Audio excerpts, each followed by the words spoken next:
I get it. Staring at a blank page on a journal can be intimidating. What do I write? It literally has the same energy as starting an essay in school. The Microsoft Word doc with the boop, boop, boop cursor at the top of the page gives you PTSD, post-traumatic school disorder. Do not fear. In this video, I want to give you 5 of the best questions for you to ask to coach yourself. Here we go.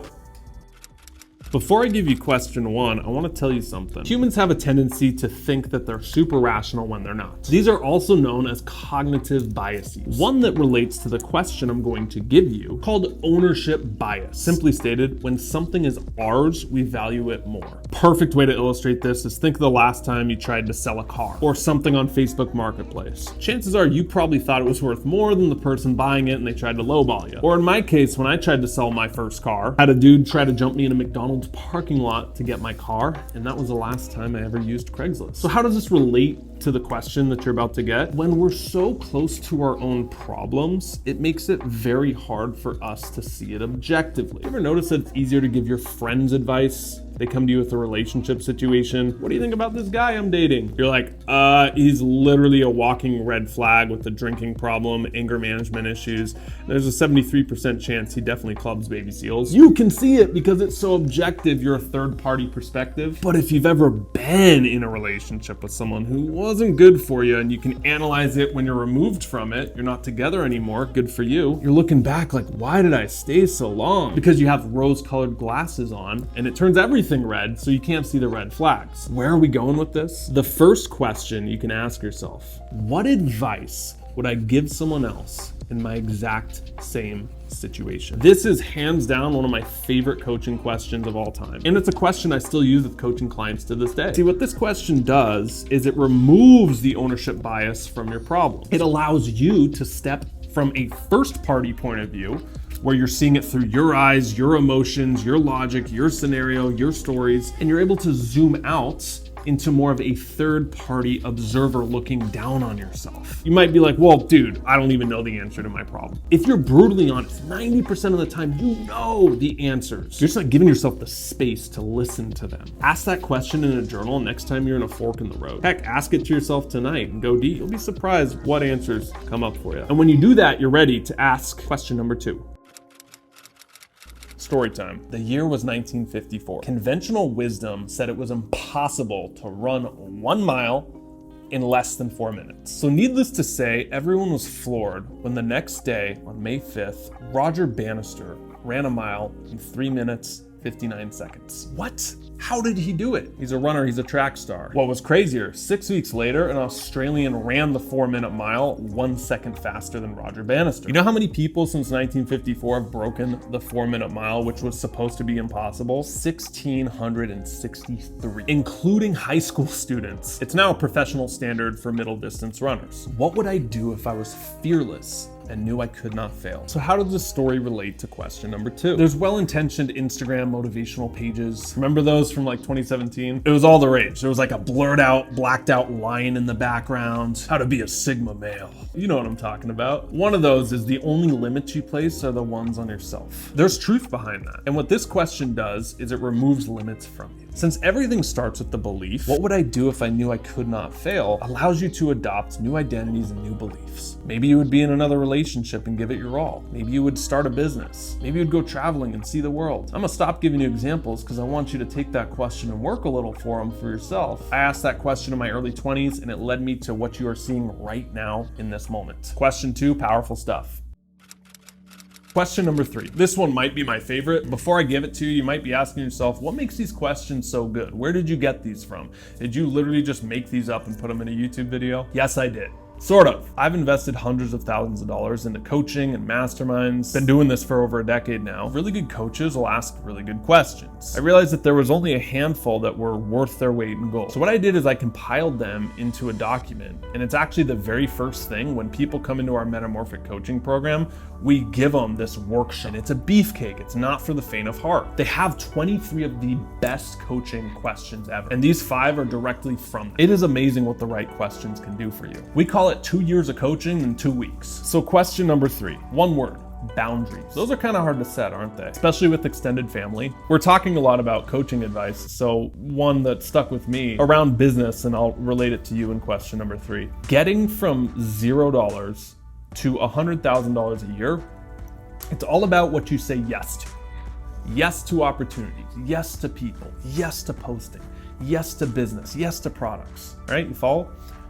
Getting from 100,000 to over $1 million a year is the opposite.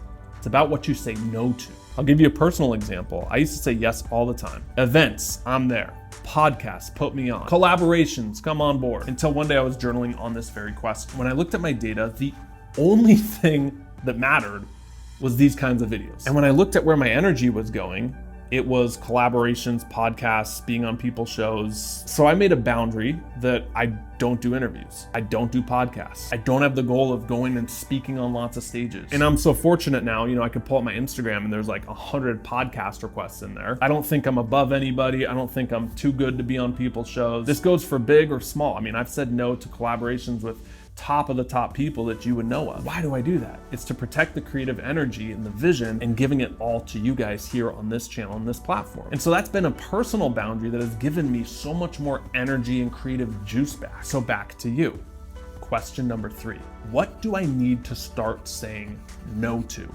Phrase it another way. Who do you need to start saying no to? This could also be a habit. This could be a belief. This could be a person. We think that saying no is this mean thing, or people are gonna take it the wrong way. What, you think you're too good for me? Don't you remember where you started? In my experience, it's been the opposite. Most people get it and respect it when you say no. Because isn't it so much better when someone's just straight up with you and says no, or I can't, or they're honest, and instead of beating around the bush and being like, yeah, we should totally hang out. Okay, I'll text you, and they never do. We're kind of used to being flaked on that honesty and boundaries are refreshing.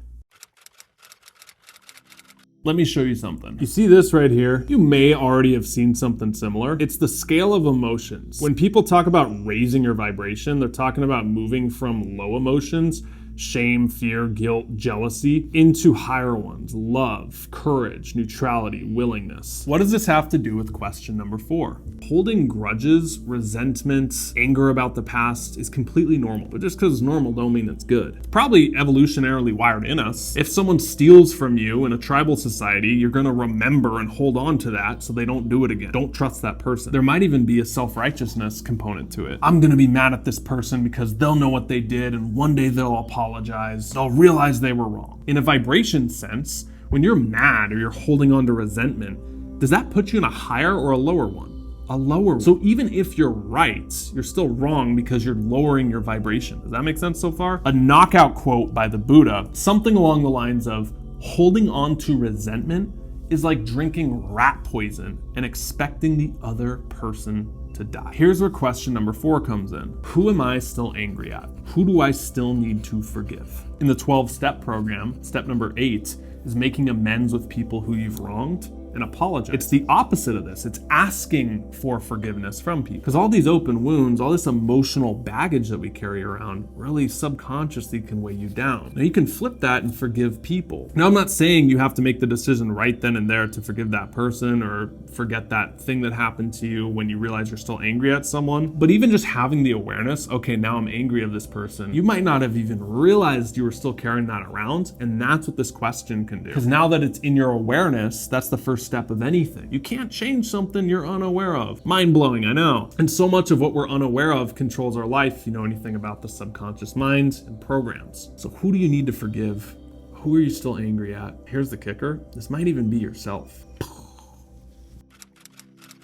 We started this video with how we think is not always rational. So I think it's appropriate to end on a similar note. Have you ever noticed this paradox? We know that change is an important part of life, yet we hate it when things change. Politicians, if they change their stance, what do they call them? A flip-flopper. People in the public eye who have made mistakes 10 years ago that they come out and apologize for over and over again. Doesn't matter, they can't change, let's cancel them. My background, the music world, when a band changes their sound, the fans sometimes call them, they sold out. They're sellouts. At a personal level, maybe you've made a change and your friends thought, oh, what, you're too good for us now? Or you're too different, you don't drink anymore, you don't party anymore. My point with all of this is that change holds a lot of resistance, but yet we need it to grow and continue. And the whole process of what we're here to do on this planet, in my opinion, is change and evolve into the highest versions of ourselves so we can help other people level up into their best lives. Change is a universal constant. Look at biology. Literally, your cells will regenerate pretty much every single 7 years. You have a completely new body. Almost all your cells have turned over. You're not the same person you were 15, 20 years ago, are you? How silly would it be for us to be like, yeah, you gotta behave the exact way you did in high school for the rest of your life? Otherwise, you're a hypocrite, man, you changed, you sold out. Isn't that what maturity is? Trading not so good ideas that we had, not so good behaviors, changing and upgrading for better ones? The question you want to write down and ask yourself, what have I changed my mind on? Another way to phrase this, what seemed important to you 10 years ago that doesn't now? Change is a part of life, and it's totally okay to change your beliefs, to change your thoughts, to change who you are. And it doesn't mean you have to abandon yourself completely, but if you never give yourself the lack of self-judgment when you want to change, you probably never will. So don't just look at these 5 questions and click onto the next video. I want to challenge you a little bit here, if that's okay with you. If you're feeling something right now, if anything in this video sparked your attention or resonated with you on a deeper level, I want you to take out either your iPhone or a journal, pen to paper. I want you to write down these 5 questions. Best case scenario, if you have time, answer them, set a timer, 30 minutes, an hour, brew yourself a cup of coffee, do this first thing in the morning. Go deep, give yourself the space to gain something through this. And if you get something from that journaling exercise, from any of these questions, and you wanna go deeper, this is the very first thing we do in our Metamorphic program when we're helping you change and create and shift into the 2.0 version of you. We give you these 2 workshops. We go way deeper than just 5 questions. They're literally 2 years worth of coaching in 2 weeks. I'll link down below where you can apply to talk with one of our coaches who can fill you in on the details. Until next time, stop settling, start living. See ya.